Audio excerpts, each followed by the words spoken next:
Welcome, everyone. Thank you for joining today's webinar as we discuss strategies to find distribution partners that deliver. My name is Craig McInnes. I'm the co-CEO of My Caribou.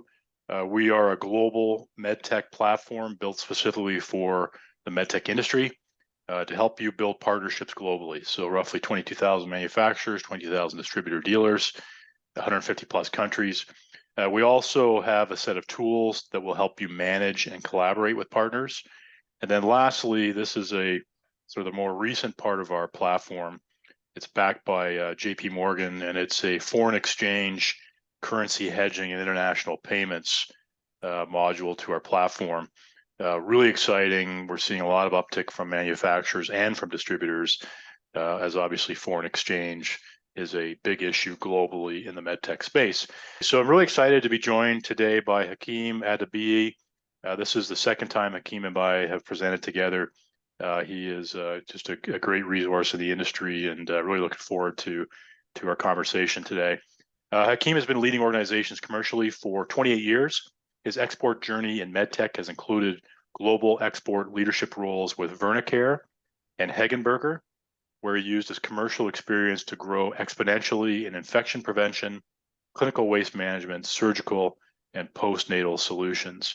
His success boils down to a simple, no-nonsense approach to business, and specifically, and obviously relevant to today's conversation, building strong distributor-exporter relationships. Thanks again, Hakeem, for joining me today. Really a pleasure to see you again, and looking forward to our conversation. So let's get started in terms of our conversation. So Hakeem, high-level question first: what are the biggest challenges that exporters find with appointing appropriate distributors? Yeah, that is a big one. So we could spend about 5 hours on that. I'll probably say the biggest one, which people don't think about, is the vision that they have for their business, and also the mindset that you need to really be successful in exporting and working with partners. And the reason why I say that, because if you have a clear vision of what you're trying to achieve and understand what mindset is required to be successful in that exporting journey and exporting to different markets, if you don't know that, then how are you going to get the right distributors who fit into that vision and also have the right mindset that fits in with what you're doing? Because one of the biggest issues that I see all around is when you get misaligned distributors, and that's generally the biggest challenge, which leads obviously to arguments, misunderstandings, and ultimately poor performance if it's not managed correctly, and then it can also lead to obviously a permanent dissolution of that partnership. And the best performing distributors that I've seen are always the ones that are aligned to the supplier vision. So you having a vision is critical, because for that distributor to be aligned to your vision, to your values, to your mindset, then that's when you can work as a partnership, because that's the key thing about a distributor relationship. It should be a partnership. It shouldn't be just a supplier and a salesperson relationship. It should be a partnership. And I think so that's really, to me, where lots of people don't focus, which really is important to understand what it is that you're trying to achieve, so that you can actually then link them into that. And then just quickly, the other thing that I think probably needs to be mentioned here is that to set yourself up for success in these situations, you need to ensure you're going into the right markets in the first place. That's probably one of the first steps, because if you're not going into the right markets, then all that other stuff about the vision, etc., is going to fall effectively on deaf ears, because you're not in the right markets. And when I say the right markets, I mean the best markets for your business based on the potential of that market, but then more importantly, the probability that your specific product is going to be successful in that market. So in summary, I'd probably say vision, mindset, values, and then markets would be my, if I was to take that, and obviously, as I said, I could go into each one of those in much more detail, but that'd be my high level summary. Great. So in our prep for the session, you mentioned the colonial mindset, and I'm curious, if we could just sort of talk a little bit about what is that, and how does it affect the efficacy of distributors? Okay, yeah. So I mean, I've coined it the colonial mindset because I think it's about understanding the needs of your market, not just barreling in there thinking that you know everything. People and inventors who are going to export often only have experience of their own market. and that's obviously their home market. And often they assume that all other markets will be the same. So that's what I'm talking about in terms of the mindset, because they tend to try and replicate what they've done in their home market or what they know about their home market. And they try to just say, well, we're just going to do exactly the same in other markets. So, for example, they will look for distributors who are similar to what they've seen as successful companies in their home markets. And the problem really there, I mean, I don't think I'm teaching anything here, but every market is different. And hence you need to therefore understand the markets you're going into before you even start approaching distributors. So the colonial mindset is when you don't do that. And a couple of examples, and unfortunately we Brits are some of the worst of this, but, speaking your home language, understanding, is that going to be a barrier in other markets? Or can I speak English in that market, or do I need to be fluent in another language before I even start to approach that? And as I said, because English is such a widely spoken language, we are, as British people, very bad at that. And that's where the colonial mindset in my mind came from, because we go everywhere and think, oh, well, we'll speak English and everybody will be fine with it. And I think that it's, firstly, if you're trying to get into a market, it's slightly disrespectful to do that, because we wouldn't like it if someone came to our market and speaking a completely different language and expected us to speak that language. And then two, I think, and this is the most important one, things get lost in translation. If you're speaking, if you're dealing with somebody who's speaking in a second language and you're trying to really get a partnership going, and working in Japan is a perfect case in point, and there's lots of other examples. But to me, if you're in Japan and you haven't got a Japanese speaker or a really effective, and I emphasize effective, business translator, you are very, very likely to run into problems. So the colonial mindset is really my simple way of saying one size does not fit all. Take this into consideration, and that'll help in terms of which markets you decide to go into as well, because you need to make sure you've got the right resource to go into those markets. And I think one of those is understanding the mindset of that market and understanding the best way to approach that market.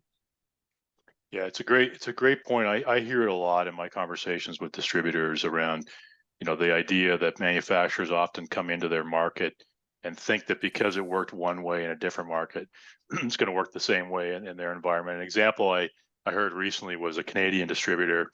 Their manufacturer partner was wondering why there weren't sales in the first year, and what they didn't understand about the market was that particular product tended to go to tender or RFP every couple of years.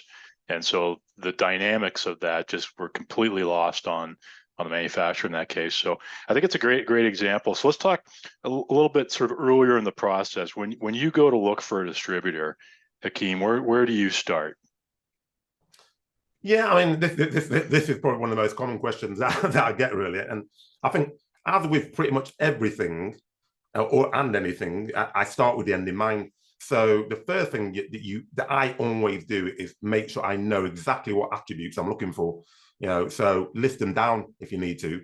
I.e., what does a successful distributor need to look like for your specific product and service if it's going to be successful in selling into that market? So, and I'm just going to throw a few things out. So how many salespeople would you need really in that market? Is it a small market? Is it a big market? What sort of marketing budget will that distributor need to make sure that they can support in terms of meetings, congresses, etc.? Do they have experience in not just your product area, but even the type of product? E.g., you may well have a high ticket specialty product and they've been really successful selling consumables, completely different sell. So you need to identify what is it I'm actually really looking for, and do they have contacts in the hospitals and the areas where you are going to need to influence, and just a lot of those. That's what I tend to do. And we have a distributor, what we call a distributor checklist,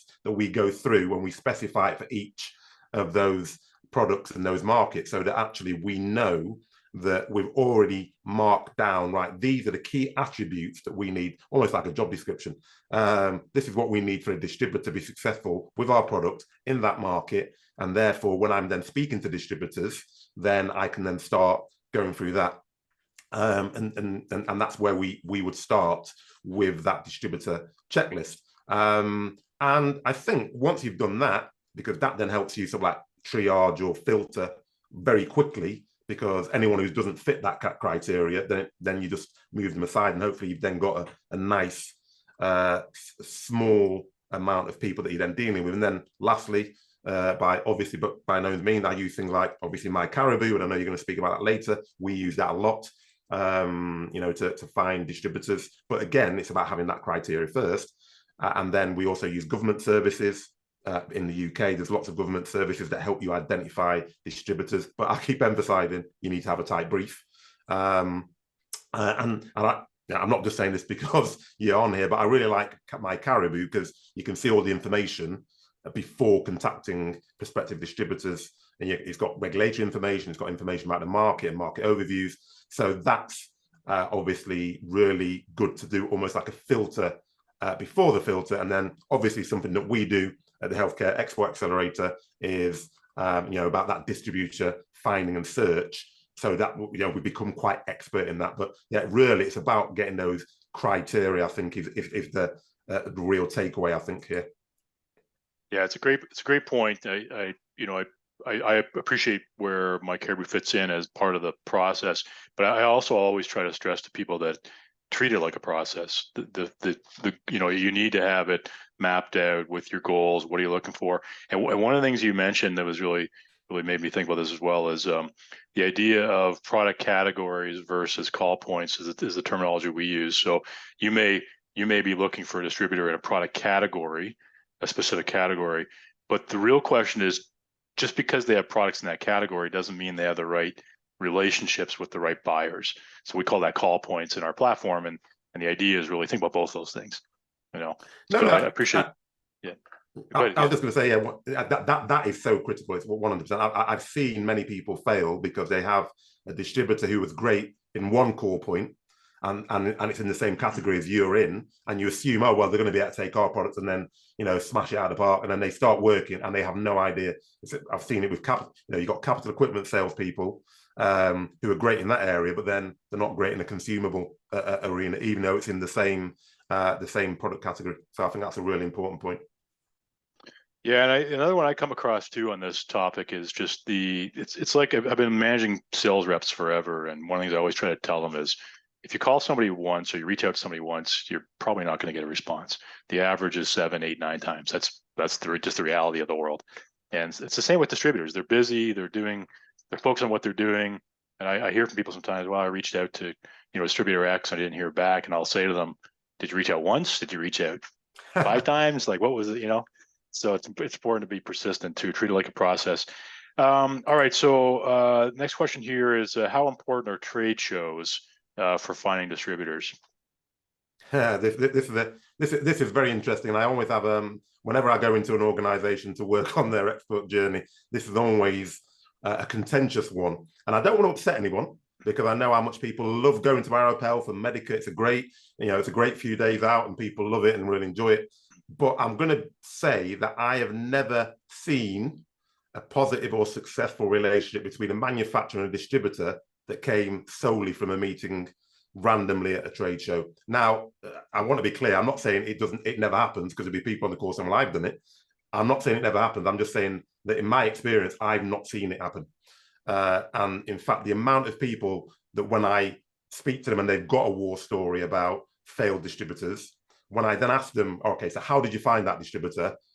I would say over 90% of those are over at a trade show. And I'll say, okay, and then how did that meeting come about? Oh, well, I was on the stand or I was somewhere and someone approached me telling me how great they were, telling me how much they knew about the product category and how much money they'd made for other products in that category and how they could do the same for that particular company.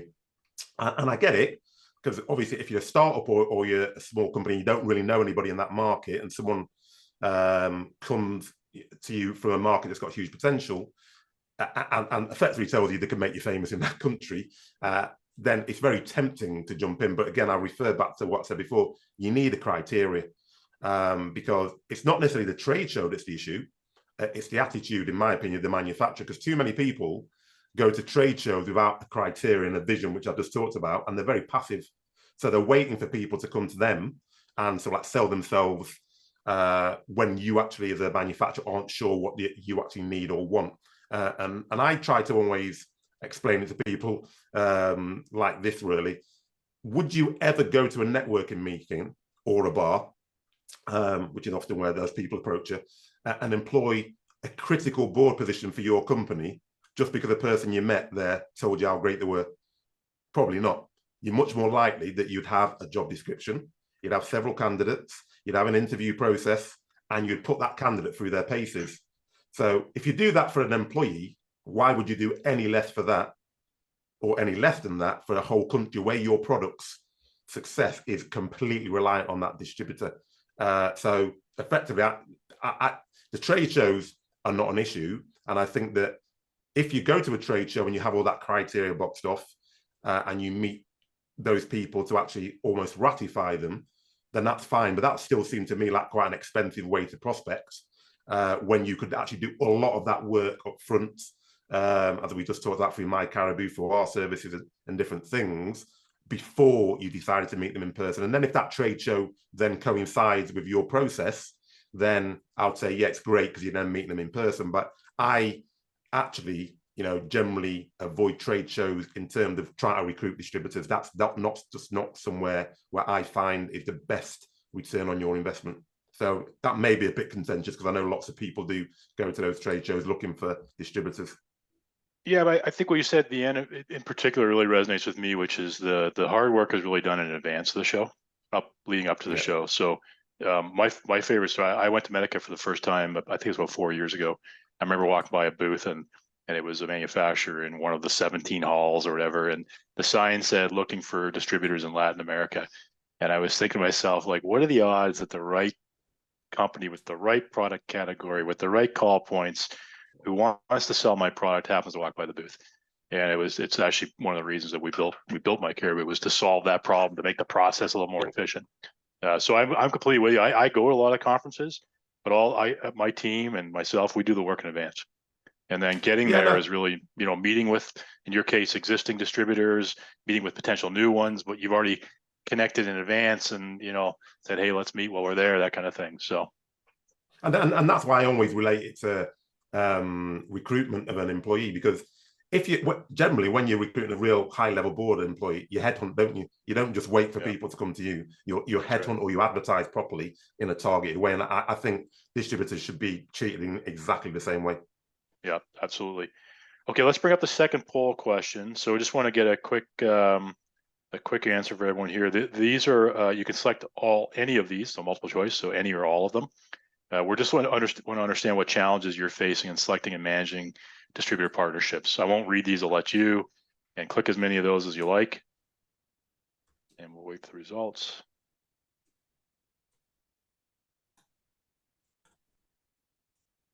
Okay. Interesting. So finding the right partners, 3/4 roughly of the responses, and then half were partners not focusing enough on my products. Very, very interesting. Okay, great. Well, appreciate those responses. We're going to ask you one more sort of poll at the end, which is really the survey from Hakeem, and we'll bring that up at the very end. And I just remind you, I know there's some questions coming in, but please feel free to ask your questions in the Q&A in Zoom, and we'll try to get to as many of those as we can. All right, let's talk about the size of distributors. So small all the way up to large, and I've met with all of them, like just the full range from a one-person, specialty dealer all the way up to, Cardinal Health or Sonova or companies like that. So does it matter if you're looking at distribution, small, medium, large? What are your thoughts there? Yeah, again, it depends on the company, not necessarily the size, I would say, because. And I saw in that poll, one of the poll answers was around a lot of people find it difficult to get them to focus on the product. So there's kind of two assumptions which prevail. A small company, they won't have the resources or the contacts to make the impact you need. And then a large company, they'll know everybody, they'll throw the kitchen sink in it and resource, and your product will go through the roof. And I actually used to think the exact opposite of that. A small company, they'll spend more time on my products because they're going to be more dedicated, because they'll have less distractions and probably have less products in that portfolio. And I used to think that a big company, well, they won't have the focus because my product will be such a small part of their overall portfolio and they won't do much with it. So what I've learned over time is that both those assumptions, i.e. the general assumptions that I stated at the beginning, and that my own initial assumptions, both of them can be right and wrong. In other words, it actually depends on what and how you set up that distributor. So you can't assume anything, because it comes back, and I keep going on about that having clarity on what you need for that distributor, and then picking the one that's actually fit for purpose, rather than saying, well, it's a big one, so I'll go for it, or it's a small one that I'll go for it. And a couple of examples, I have in my time worked with distributors, which, as if you just said there, Craig, I started off with a distributor in Holland, 2 young Dutch entrepreneurs, but because they were enthusiastic, understood the product category, and they had real drive, they became the most successful European distributors that we had, even when you compare them to some other distributors that we had who were large and had a lot more resource. But by the same token, I've also worked with massive billion-dollar companies where the product was a smaller percentage, and a very small percentage of the overall turnover, but because it was a segment that they thought was important, they had a dedicated team selling it, so it grew double digits every year.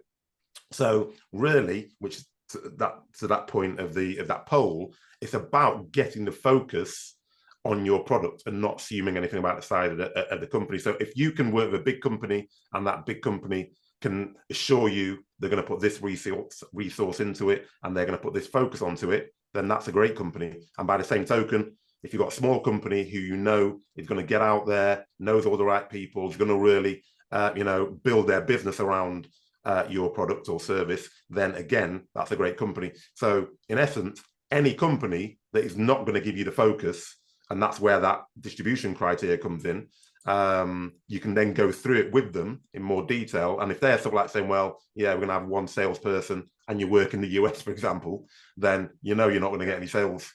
So yeah, that'd be my view.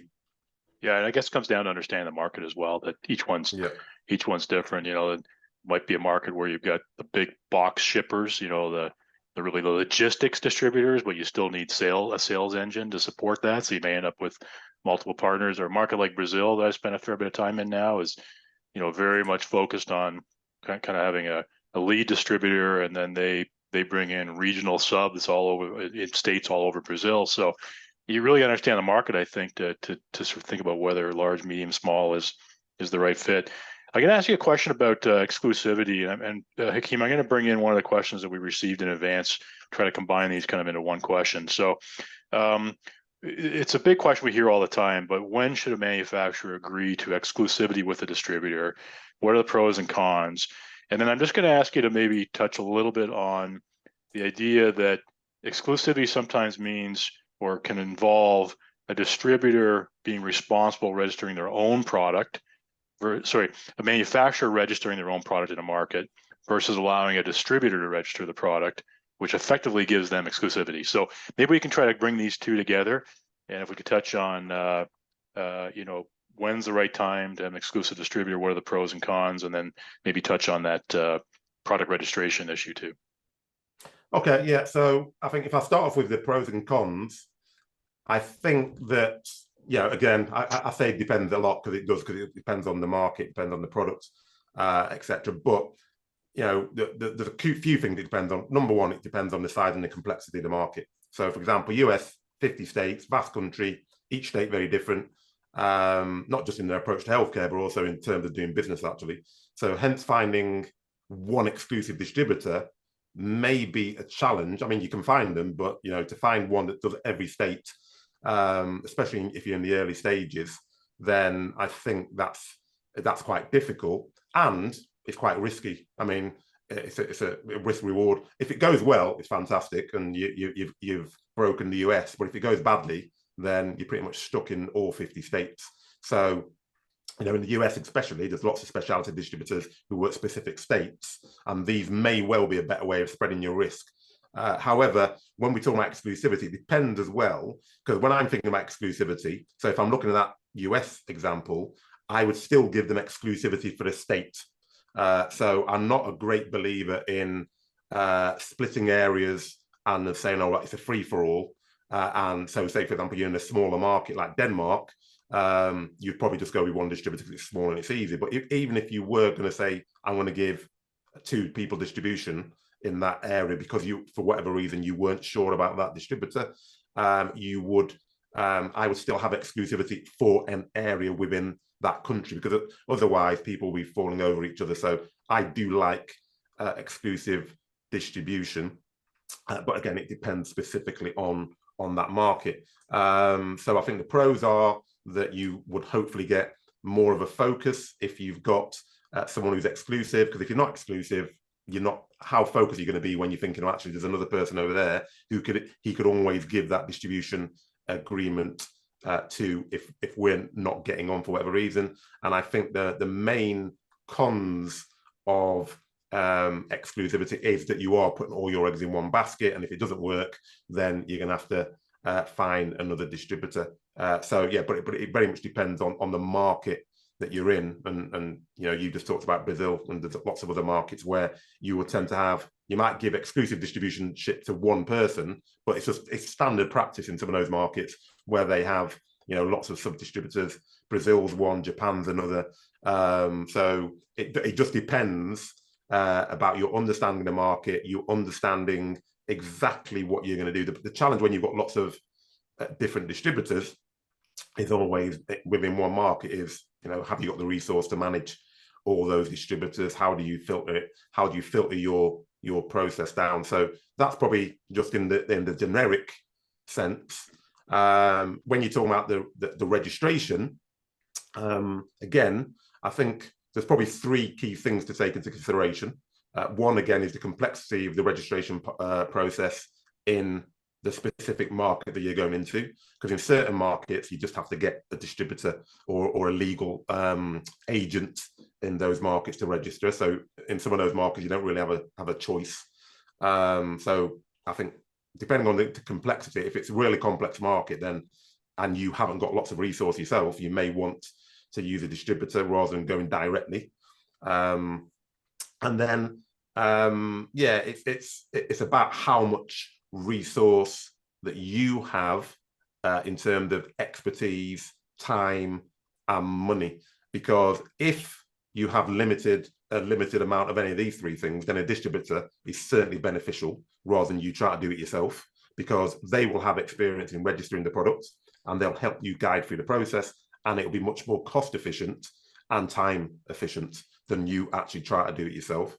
And I think that you'd also be thinking about why is it you want more than one distributor, because it can complicate things. But I think you need to understand what if you want to go direct to the market, why is it you want to go direct to the market? Is it about margins? Is it about you keeping hold of that market for yourself, and then taking into account how much time and money and resource you have to push that through? The positive of obviously doing it yourself is that you hold the registration, but you then have to do all the work, which depending on the market can be very, very onerous. I've registered products in the US, and then we had multiple distributors in the US. But in markets like the Middle East, for example, and Japan, I always go through distributors because it's quite a complex landscape and they know what they're doing, and it's just a lot easier and a lot more expedient. And it's key to make sure that when you're putting it in place, you know that in your distribution agreement, if you cancel that distribution agreement with them, that then cancels their specific registration, not the registration of the product, but their registration. So yeah, in summary, I think you actually need to know the specific market, as we keep talking about, then why you actually want more than one distributor, and then how much resource you have. And then I think that then determines whether you want to go directly or whether you want to use a distributor. Yeah, I think from almost like a hedging perspective, if you felt like you needed multiple distributors but were uncomfortable with the registration process, you could always engage a regulatory consultant who could hold the registration and allow you to still work with multiple distributors as well. Hakeem, I'm going to combine a question that we talked about around that came in advance, actually, around a market or a category that's dominated by large players, because we had a question come in the Q&A that's very similar. So how can I find and succeed with distributors in markets or categories, because I think it can be either way, that are dominated by, it could be either large manufacturers or large distributors? And the question in the Q&A is pretty similar, is they're trying to enter a market where there are three major players that are dominating the entire market, really blocking their ability to kind of grow in that market. So thoughts on that topic? Easy question, right? Yeah, I mean, again, it's a hard one without knowing the actual area, but short answer, if I've been glib, I'd say My Caribou, the healthcare accelerator, distributor finding service in governments that you can use that will help you find. But that's just me joking around. In reality, I think it very much depends on, well, what product category is it? How good is it? Because just because something is dominating the market doesn't necessarily mean that actually that's the best thing for that market. There's lots of different reasons why markets are dominated. Some of it can be just antipathy to change, and actually the big companies are just very good at actually blocking hospitals because they've got all the contacts. So my question then would be, well, how differentiated is the product that you're trying to bring onto the market from the other products that are currently on the market? Because if they're Me Too products, then that is a lot harder to break into. If you've got three manufacturers and you're just trying to bring in a slightly different but similar product, then you're definitely going to have a challenge. Doesn't mean it can't be done, because there's lots of innovative things you can do to break into that. But it's about finding, as I keep going back to, having a criteria and saying, okay, so if that's the issue, then I need to find a distributor who has broken into markets where there's been large distributors before and they've managed to be successful, because then they've got examples and the ability to do it. So it's about finding that right distributor. I mean, if you're doing it yourself, it's still the same thing. You have to understand, all right, what's the strengths of the big players? What are the weaknesses of the big players? You have to do some market research and find out, because you'll always find that big is not always best. And there will definitely be some issues that the healthcare facilities are finding with those big players, and then they're the cracks. And I always say large doesn't always mean good, and innovation beats large every time. And I always like to try and think of examples that everyone can relate to. And if you look at Samsung and iPhone, they could have asked exactly that same question about entering the phone market back in the 90s or the early 2000s, when it was dominated by Ericsson and Nokia, because Ericsson and Nokia were those three ginormous distribution players you're talking about, and Samsung and iPhone had no market share. And now you can see what's happened. That's because they had innovation on their side, they had nimbleness on their side, and they didn't care that there was a big player. They identified where the gaps were in that market, and they went after that market. So what you actually need is a compelling value proposition, which you need to work on to make sure that there is a significant difference between what you do and what the big players do. You then need an effective implementation plan. And then, as I said, you need to find a distributor that's used to playing that game, that's actually used, that has gone up and can demonstrate they've gone up against some big boys and won in certain categories. So again, it's all about full circle. I'm really all about that distribution criteria. If you get that criteria right, it answers a huge amount of the questions that we've been talking about. Yeah, and I think some of the, depending on the market, but this is becoming more true in also large markets, is you have to think about things like key opinion leaders. You have to think about the sales model, the buying process, reimbursement strategies, and even, a topic I'm going to cover in a webinar fairly soon is around these group purchasing organizations. So in some categories, for example, in the U.S. market, 85% of products are bought through three big GPOs. It's incredible. So if you don't have a distributor that can sell into those GPOs, if that's one of your categories, you're in a lot of trouble. If you can't get onto reimbursement schedules, you're in a lot of trouble. If you don't have key opinion leaders in those markets. So I'm actually going to ask Angela, if you get a second here, to put a post to our a link to our videos, because we've done sessions on quite a few of those topics, and they're all coming to mind now as we talk about that. I know we're a little bit past the time here, so I'm just gonna there's a question just to follow up here, Hakeem, to when you were talking about find distributors. So besides My Caribou, we're one tool you can use to find distributors. Were there other specific ways or places you find those distributors? If you wouldn't mind just following on with that. Yeah, I mean, you can go as generic as you like and look at Google. I mean, we obviously at the Healthcare Export Accelerator have been quite fortunate because we've done it for quite a long time. So we've worked with we just have hundreds of people that we know across lots of different